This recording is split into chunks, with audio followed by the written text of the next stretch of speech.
and those arguments are non-productive. And the biggest thing to avoid is getting into an argument about other subjects, especially when you start coming out of your particular topic or context you're in originally. Absolutely. At this time, I want to make whoever's listening live aware that you can call in and join this discussion. And we've actually got one caller on the line already. I want to go ahead and accept them on the air. Caller with 317 area code, you are on the air. You're there, caller? I guess maybe he's not really there. Maybe he wasn't paying attention. Okay. Well, do you have anything else to add with what you were just saying, Mel? Well, we were going to talk a little bit more about the Socratic method, but I didn't want to, overlap what you're getting into, because I think at that point, once we've determined the context of a conversation, then at that point it's good to be able to use our methodologies for extracting what exact gateway the person has to what concerns them the most. Because, we understand the context, but the person's understanding of that context has to be understood by us as well. So once again, we fall back into this, this defining the context by that individual, and this is where the Socratic method falls into place, and simply by asking them, what do you feel about this subject, and then let them basically give you the breadcrumbs to follow to their particular place where they have all the answers to the questions you have about what will actually convince them. Because, a person usually gives indications by the words they say exactly what they want to hear from you to convince them, or to actually prove to them your point. Otherwise, if you go in there with an attitude of, well, look, I'm going to lay the facts out in front of him, he's going to automatically shut down for the most part. And I've seen it happen time and again. I've got this proof, I've got that proof. Well, instead of saying, I've got this, ask them what they have. What do you have available? Can you tell me? And if they don't, if their only answer is, I saw it on TV, that just meant another question of, well, where exactly on TV, and how much credibility do you lend to these type of people, and let them figure it out for themselves. For the most part, most people sit there and talk circles around themselves, and you can actually determine whether or not this person is actually worth spending a whole lot of time discussing with, because when they start getting into these circular arguments about their reasoning, like, for example, well, it's true because the Bible says it's true, then you're going to spend a whole lot of time reprogramming this person, and you can choose to do so. You can choose to do so. There's some methods I can talk about that have worked for me, but they are time consuming, and it's very difficult to keep somebody in context when they go to to some type of esoteric explanation for their reasonings. And so, once again, if you can determine whether or not this person is going to be a long-term project or somebody who can understand, it's all based on whatever your time frame is at the moment, I suppose. But each person is going to be unique. Each person is going to have a different understanding, so it's really important that you do have a measure of the level of what their understanding is. Otherwise, you could be talking to the air. I know I find myself sometimes talking to people about technical issues, and I'll say something that I'll look in their eyes, especially if I'm face to face with them, and all of a sudden I'll see the blankness.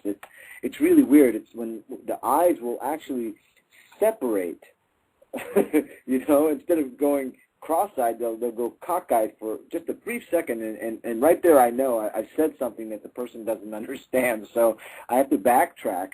And it's not easy to do because, when you're online, a lot of times you can say things and go. And I'm grateful when people say, you lost me at such and such. And I'm like, okay, good. Because at that point, I understand now, and I've seen now that I've already gone way out of context for these people. And I like to clarify that when I begin conversations as well. I tell them, sometimes I can speak a little bit technical, especially when I'm dealing with web design and my clients. So you have to let me know, okay? Because I don't know what your level of understanding is. And right off the bat, all I know is that you don't put the coffee cup in this thing that sticks out when you press this button over here. So, that's one of the things that you have to understand about people, because they might seem highly intellectual with some of their jargon right in the beginning, but then as you progress and start getting a little bit deeper into subjects, you can see that they're like, especially when you're face to face, and you got to look for these cues, so they're like, huh, and you can recognize this, and it means stops, back up a little bit and make sure they're understanding you. Because at that point, they could be nodding their head and just thinking about the ball game or something, and nothing you said and all the time. It's absolutely imperative to be aware of the person you're talking to. Let me go ahead and try and get one of these callers on here. Caller with 317, you're on the air. They could be nodding their head and just thinking about the ball game. Maybe not. Are you there, caller? Can you hear Hello? me? Oh, yes, I can hear you.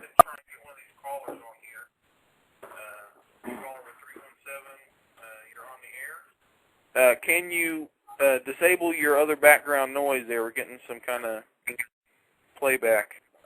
Yes, I'm here. Can you hear me? Yeah, I sure can.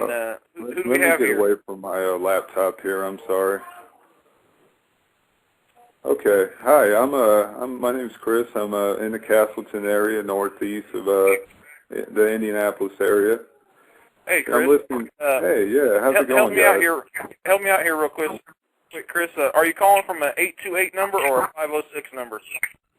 I'm at 317. Yeah, and the next three digits. I've got two calls coming in from 317 area code. Oh, my number is 828, I believe. I just got this number, so I'm not exactly sure what it is. I want to make sure I didn't drop you, because I don't want to have open line here. Okay, go ahead, Chris. So you're in my area in Indiana then. Great to have you on the line. And what are your thoughts to add to the topic here? Thank you. I appreciate it. I'll try to make this quick. I know it's very limited time here. I've actually found it fairly easy to get through to people by using what you guys were talking about earlier about good manipulation. It's what I like to do is I do most of my trying to educate people inside the home, because I've recently lost my job and I'm an at-home father. So what I do is I find points randomly, get on the internet through Facebook and through YouTube, and find hot topics. And I've noticed that when somebody's intelligence, if you insult someone's intelligence, if anyone insults someone else's intelligence, it really triggers them to want to come back at it.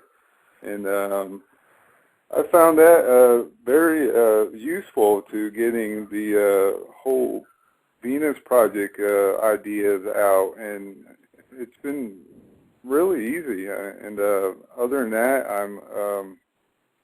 I do, when in my emails, I always include the Venus Project in every email.